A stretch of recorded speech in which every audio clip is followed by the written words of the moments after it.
Merhabalar, adım Baran Karadağ, 28 yaşındayım. Doğma büyüme Dersim'de yaşıyorum ve burada taksicilik yapıyorum. Yeah, my name is Brian McGraw, and I've been a cab driver on and off for 30 years, 30 plus years. I live here in the city of Albany. Yaklaşık 10 yıldır taksicilik yapıyorum. Bu mesleği 2010 yılında başladım. Başlama nedenimin büyük bir şeyi de aileden gelen bir meslekti. Baba mesleği. Bu mesleğin içinde zaten çocukluktan beri bulunuyordum.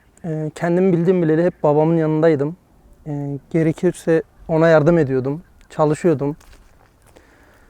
Ve ehliyetimi aldıktan sonra tamamıyla çalışmaya başladım. 10 yıl geçti. I chose the job because it was an opportunity to do something different. In the cab business, every fare is different. Every person you meet is different. And that's what I like. I like seeing new things. I don't like repetitive. So therefore, when we get different customers, you hear different stories and you hear about different things. That's what I find most enjoyable about it. Sadece durak giderleri oluyor ve aracın bakımları, vergisi, pulu, işgaliyesi, belediye ücretleri falan. Çoğu kazancın vergiye gidiyor, lastiğe gidiyor, yağa gidiyor. Günümüz şartlarında hayat çok pahalı. Ve bu yüzden geçmişe göre şimdiki kazancımız bayağı bir düştü. Sadece kendimizi idare edebiliyoruz. Well, you have to pay your lease and your gas, and then you keep what's left over. Aylık bizim işlerin belli bir brüt bir net fiyatı yok.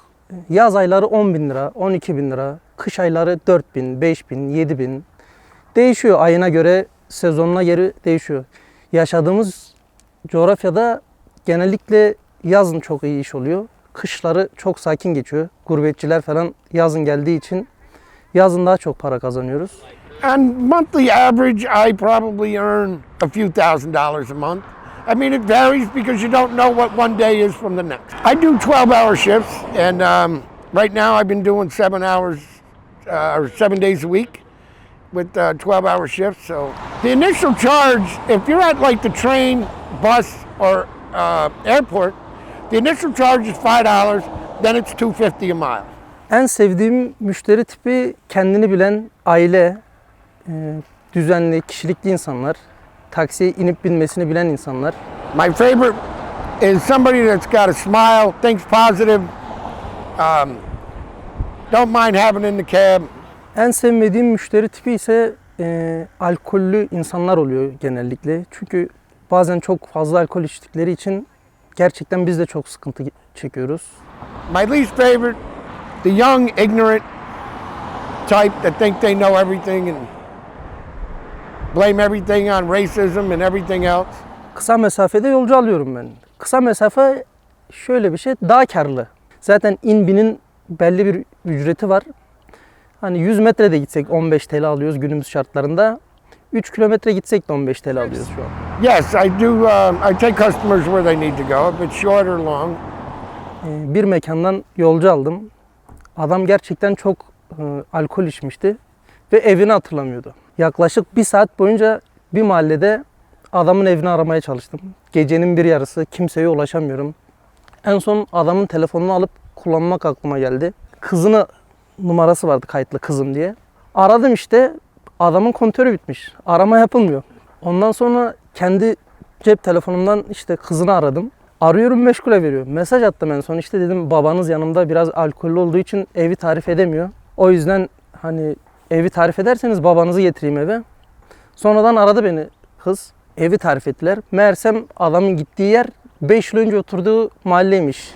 Oh, we've had some winners. We've had some winners. College women that thought they were going to bed who actually stripped in the cab and laid down. I've had another customer handcuff himself to the steering wheel.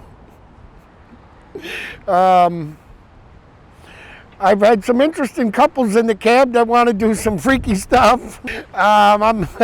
You really want me to go into details? I'm going to let you use your imagination on that one. We'll play that safe.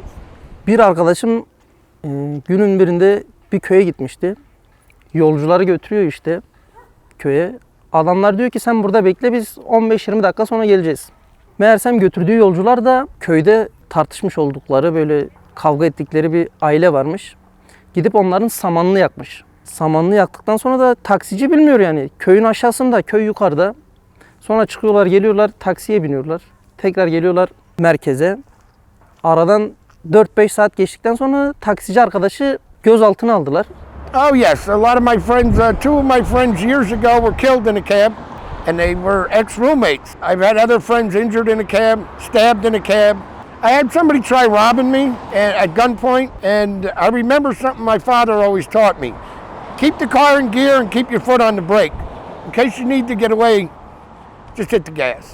Olumsuz bir davranış sergileyen taksiciler, hani hızlı giden veya kurallara uymayan, yaya yol vermeyen taksiciler hepimizin içinde de oluyor. Bazen belki biz de yapıyoruz veya başka arkadaşımız da yapıyor. Ama bunu tabii cezasını ödüyoruz.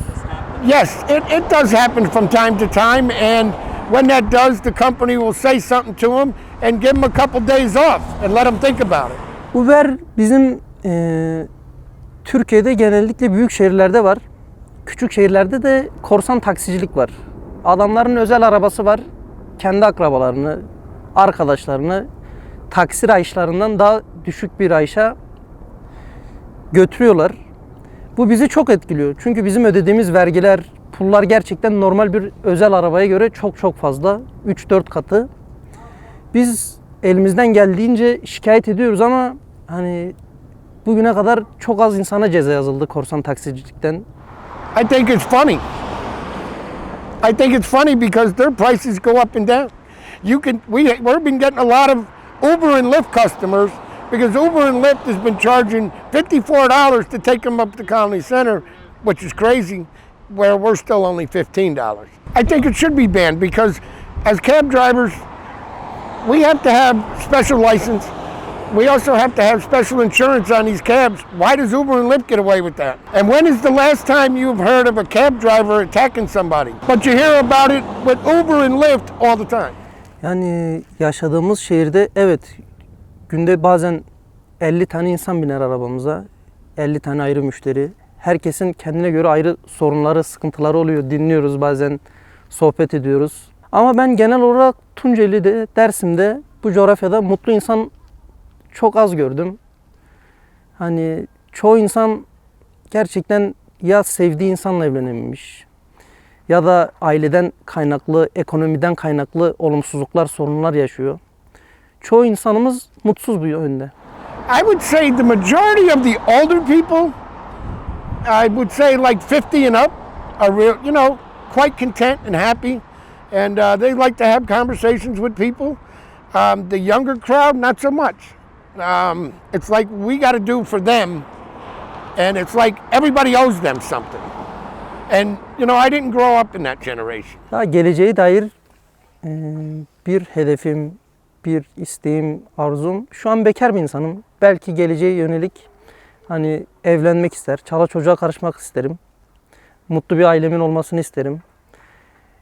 Ticaret konusunda da zaten şu an 2 tane ticari plakam var. Çalışıyorum. Hani öyle de böyle de borcumu harcımı da ödüyorum.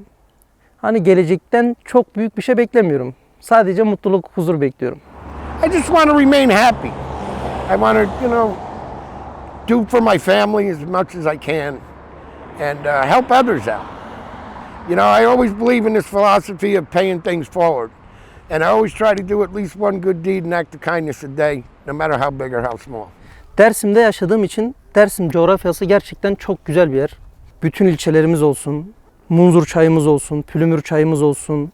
Gezilip ve görülebilecek çok yerleri var. Çok turist geliyor Dersim'e. Yalnız geldiklerinde doğamızı koruyamıyorlar. Çöplerini bırakıyorlar bize. Çevremizi kirletiyorlar. Ağaçlarımızı kesiyorlar. Suyumuzu kirletiyorlar. Doğamızı temiz tutmaları lazım. Çünkü ileride bu doğada çocuklarımız, hayvanlarımız kalacak. Onlara temiz bir coğrafya, temiz bir Dersim bırakmak isterim ben de. Ve bu duyarlılığı bütün dünyadan beklerim Dersim'e gelen insanlar için. Yeah, why can't we all just get along and be happy? Coexist. We're all here for a purpose. We're all here for a reason. And I just wish that everybody could finally see that. It doesn't matter the color of your skin, your nationality, your religion, your sexual preference. if we can all be happy, isn't it that the end goal?